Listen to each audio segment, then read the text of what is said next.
இந்த இம்பீரியலிசம் என்று சொல்லக்கூடிய ஏகாதிபத்திய கொள்கை, இது வந்து இப்லீஸுடைய அந்த டைரக்ட் அகம்பாவம். ஆனா ஹைருன் மின்ஹு, நான் அவனை விட சிறந்தவன் இப்லீஸ் சொன்னான் இல்லையா, ஆதம் அலைஹிஸ்ஸலாம் விட. சேம் இதே மனநிலையை தான் இந்த ஏகாதிபத்தியம் செய்த நாடுகள், காலனித்துவம் செய்த நாடுகள், அவங்களுடைய காலனித்துவத்தால பல மக்களை கொன்று குவித்தார்கள், ஏகப்பட்ட நாச வேலைகளை செஞ்சாங்க. ஸோ உலக வரலாற்றில் நடந்த மிகப்பெரிய அழிவுகளுக்கு பின்னால் ஒரு பொதுவான விஷயம் இருக்குங்க. அது வெறும் ஆயுதம் மட்டும் இல்லை, வெறும் அரசியல் மட்டும் இல்லை, வெறும் பொருளாதாரம் மட்டும் இல்லை, அதுதான் அகம்பாவம்னு சொல்லுவாங்க. குரான்ல இப்லீஸ் வந்து ஆதம் அலைஹிஸ்ஸலாமுக்கு சஜ்தா செய்ய சொல்லி அல்லாஹ் சொன்னான். ஆனால் நான் அவனை விட உயர்ந்தவன் என்று அவன் பெருமை அடித்தான். ஸோ ஆராஃபுடைய 12வது அத்தியாயம் நம்ம பார்க்கலாம். இந்த ஒரு வாக்கியம் வந்து உலக வரலாற்றில் பல இனவெறி சிந்தனைகளையும் காலனித்துவங்களையும் ஏகாதிபத்தியங்களையும் அடிப்படை மனநிலையாக இதுதான் மாத்திச்சுன்னு சொல்லலாம். ஸோ ஏகாதிபத்தியம் பற்றி ஆல்ரெடி நம்ம பார்த்தோம். சக்தி வாய்ந்த நாடு வந்து மற்ற நாடுகளை கட்டுப்படுத்தணும், வளங்களை சுரண்டணும், மக்களுடைய அரசியலை மாற்றணும், அவங்களுடைய கலாச்சாரத்தை உடைக்கணும். இதுதான் இம்பீரியலிசம், ஏகாதிபத்திய கொள்கை. அதன் உள்ள என்ன மனநிலை ஒளிஞ்சிருக்கு, எது அவங்களை இப்படி செய்ய வச்சுதுன்னா, நாங்கள் தான் சுப்பீரியர், மற்றவர்களெல்லாம் பேக்வேர்டு, நாங்கள் தான் சிறந்தவர்கள், மற்றவர்களெல்லாம் பிற்போக்குவாதிகள் என்று அவங்க நினைச்சது தான். இது இப்லீஸுடைய மனநிலை. ஸோ எந்தெந்த நாடுகள் சொல்லி பார்த்தீங்கன்னா, பிரிட்டிஷ் எம்பையர், பிரிட்டிஷ் பேரரசு வந்து உலக வரலாற்றிலேயே மிகப்பெரிய காலனித்துவ சக்திகளில் ஒன்று. இந்த இம்பீரியலிசம் பண்ணதில் பெரும் பங்கு இவங்களுக்கு போச்சு. ஏன்னா அவங்க இந்தியா, இலங்கை, எகிப்து, பலஸ்தீன், ஆப்பிரிக்கா, மலேசியா பல நாடுகளை கட்டுப்படுத்தினாங்க. 1757 பிளாசி போருக்கு பிறகு இந்தியா மீது ஆதிக்கம் செலுத்தினாங்க. ஈஸ்ட் இந்தியா கம்பெனி வந்து இந்திய அரசியல் மற்றும் பொருளாதாரத்தை கட்டுப்படுத்த ஆரம்பிச்சது. இந்தியாவுடைய வளங்களான பருத்தி, தானியம், வரி எல்லாம் இங்கிலாந்துக்கு போச்சு. 17 இந்த பெங்காலில் நடந்த இந்த பஞ்சம் வந்து பிரிட்டிஷ் வரி மற்றும் பொருளாதார கொள்கையால் நடந்தது. பெரிய ஒரு பஞ்சம் ஏற்பட்டுச்சு, மில்லியன் கணக்கான மக்கள் இறந்தாங்க. ஆனால் பிரிட்டிஷ்காரங்க என்ன சொன்னாங்க, நாங்கள் தான் சிவிலைசேஷனை, நாகரிகத்தையே கொண்டு வரவங்களுக்குன்னு சொன்னாங்க. அப்படிலாம் கிடையாது. அதுக்கு முன்னாடியே பல ஆயிரம் வருஷத்துக்கு முன்னாடியே தமிழர்கள் நாகரிகத்தில் வளர்ந்து இருந்தாங்க. ஸோ அழிவை முன்னேற்றம் என்று காட்ட நினைக்கிறாங்க இந்த இப்லீஸுடைய பிள்ளைகள். 1857 இந்தியா கிளர்ச்சி இந்தியர்களை எதிர்த்த போது ஆயிரக்கணக்கான தூக்கிலிடப்பட்டாங்க, கிராமங்கள் எரிக்கப்பட்டுச்சு, பொதுமக்கள் கொல்லப்பட்டாங்க. அது 1943 பெங்கால் ஃபேமைன், இரண்டாம் உலகப் போரின் போது உணவு இருந்தும் மக்கள் பட்டினியால் இறந்தாங்க. சுமார் 3 மில்லியன் மக்கள் மரணம் அடைஞ்சாங்க.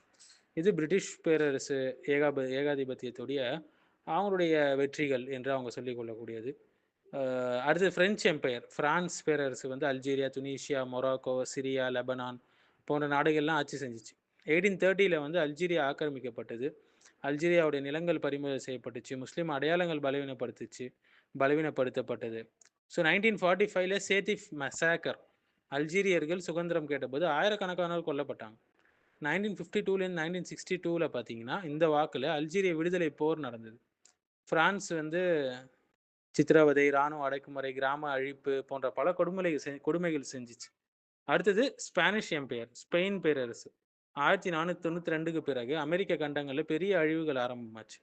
அஸ்டெக் மற்றும் இன்கா பேரரசுகள் வந்து ஸ்பெயின் வந்து தங்கத்தை கொள்ளையடிச்சது, பழங்குடி மக்களை அடிமைப்படுத்திச்சு, கட்டாய மதமாற்றம் செஞ்சது, மில்லியன் கணக்கான நேட்டிவ் மக்கள் போர்கள், நோய்கள், கொடுமைகள் மூலம் இறந்தாங்க. இது ஒரு பக்கம் இருக்கும்போது போர்ச்சுகீஸ் எம்பையர், போர்ச்சுகீஸ் பேரரசு வந்து பிரேசிலோட வளங்கள் கொள்ளையடிக்கப்பட்டுச்சு, ஆப்பிரிக்கர்களை அடிமைகளாக கொண்டு வந்தாங்க.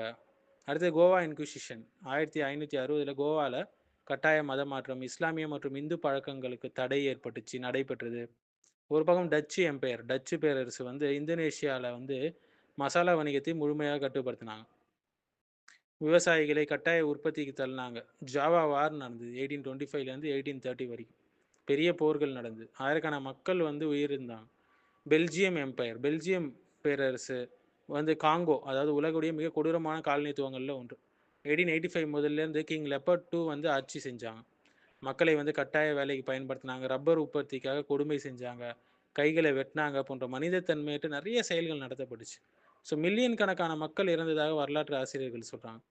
அப்புறம் தான் ஃபேமஸான அமெரிக்கன் இம்பீரியலிசம், அமெரிக்க ஆதிக்கம், பேரரசுகள், ஏகாதிபத்தியம், நேட்டிவ் அமெரிக்கன்ஸ் அதாவது பழங்குடி மக்களுடைய நிலங்கள் பறிக்கப்பட்டுச்சு. 1830 ட்ரைல் ஆஃப் டியர்ஸ் என்று சொல்லுவாங்க. சிரோக்கி மக்கள் வந்து கட்டாயமாக வெளியேற்றப்பட்டாங்க, ஆயிரக்கணக்கானோர் கொல்லப்பட்டாங்க. பிலிப்பைன்ஸில் 1899 1902 பார்த்தீங்கன்னா பிலிப்பைன் அமெரிக்கன் வாரில் பொதுமக்கள் பெரிய அளவில் பாதிக்கப்பட்டாங்க. ஈராக்ல 2003ல அமெரிக்கா ஈராக் மீது படையெடுத்தது. பிறகு அரசியல் குழப்பங்கள், உயிரிழப்புகள், நிலைத்தன்மையின்மை எல்லாம் உருவாச்சு. அப்புறம் Soviet Russian imperialism, Soviet union, மத்திய ஆசிய முஸ்லீம் நாடுகள் வந்து 1920ஸ்லேருந்து 1930s வரைக்கும் பார்த்தீங்கன்னா, மசூதிகள் மூடப்பட்டுச்சு. இஸ்லாமிய கல்வி ஒடுக்கப்பட்டுச்சு. ஆப்கானிஸ்தான்ல 1979லேருந்து 1989 வரைக்கும் நீங்க பார்க்கலாம் இல்லைங்களா? சோவியட் இன்வேஷன் நடந்தது. பெரிய அழிவுகளை ஏற்படுத்துச்சு. பொதுமக்கள் எல்லாம் உயிரிழந்தாங்க. ஒரு பக்கம் ஜாப்பனீஸ் எம்பையர், ஜப்பான் பேரரசு. கொரியாவில் 1910லேருந்து 1945 வரைக்கும் மொழியை ஒடுக்குனாங்க. கலாச்சார அழுத்தம் நடைபெற்றது. நான்ஜிங் மெசாக்கர் நடந்தது 1937ல். சைனாவில் பொதுமக்கள் கொல்லப்பட்டாங்க நான்ஜிங் மெசாக்கரில். பெண்கள் பாலியல் வன்முறைக்கு உட்படுத்தப்பட்டாங்க. உலக வரலாற்றுடைய மிக கொடூரமான நிகழ்வுகள் ஒன்று தான் இந்த நான்ஜிங் மெசாக்கர். ஸோ இம்பீரியலிசம் உடைய பொதுவான முகம் வந்து இந்த எல்லா பேரரசுகளும் வேறு வேறு நாடுகள், ஆனால் ஒரே மாதிரியான விஷயங்கள், ஒரே மாதிரியான மனநிலை அவங்களுக்கு. வளங்களை கொள்ளடிக்கணும், நிலங்களை அபகரிக்கணும், பஞ்சத்தை ஏற்படுத்தணும், இனவெறியை தூண்டி விடணும், மத அடக்குமுறையை தூண்டி விடணும், மொழி அழிவை ஏற்படுத்தணும், கலாச்சாரத்தை மாற்றணும், மக்கள் மனசை அடிமையாக்கணும். இதன் பின்னால் இருந்த ஒரே சிந்தனை போக்கு என்னன்னா, நாங்கள் தான் சுப்பீரியரான சிவிலைசேஷன், நாங்கள் தான் மேம்பட்ட நாகரிகம் உடையவர்கள். ஆனால் ஹைருன் மின்ஹு என்று சொல்லக்கூடிய நான் தான் சிறந்தவன் என்று சொல்லி இப்லீஸோடைய மென்டாலிட்டி, அகம்பாவ அரசியலுடைய வடிவம். ஸோ குரான் இந்த சிந்தனையை உடைக்குதுங்க. உங்கள் அல்லாவிடத்தில் மிகவும் கௌரவமானவர் தக்குவா உடையவர் என்று சொல்லுது. வெள்ளையனை உயர்த்தல, கருப்பனை தாழ்த்தவில்லை. அரேபியனை உயர்த்தல, மாறாக யாரையும் உயர்த்தல. தக்குவா உடையவர்கள் யாரோ அதுதான் அளவுகோல் மனிதர்களில் யார் வந்து சிறந்தவர்கள் என்பதற்கு. பிலால் ரதியல்லாஹு அன்ஹு ஒரு கருப்பு அடிமையாக இருந்தாலும் இஸ்லாம் அவரை காபாவுடைய புனித காபாவுக்கு மேல் ஏறி நின்று அதான் சொல்லக்கூடிய அந்த அழைப்பை வந்து அந்த பொறுப்பை அவர்கிட்ட கொடுத்துச்சு. இதுதான் நபி ஸல்லல்லாஹு அலைஹி வஸல்லம் ஏற்படுத்திய புரட்சி என்று சொல்லலாம். ஸோ உலகத்தில் உள்ள பல போர்கள், பல அடக்குமுறைகள், பல காலனித்துவங்கள் ஒரே விஷயத்திலேருந்து வந்தது தான். நான் உயர்ந்தவன் என்ற அகம்பாவத்திலேருந்து வந்தது தான்.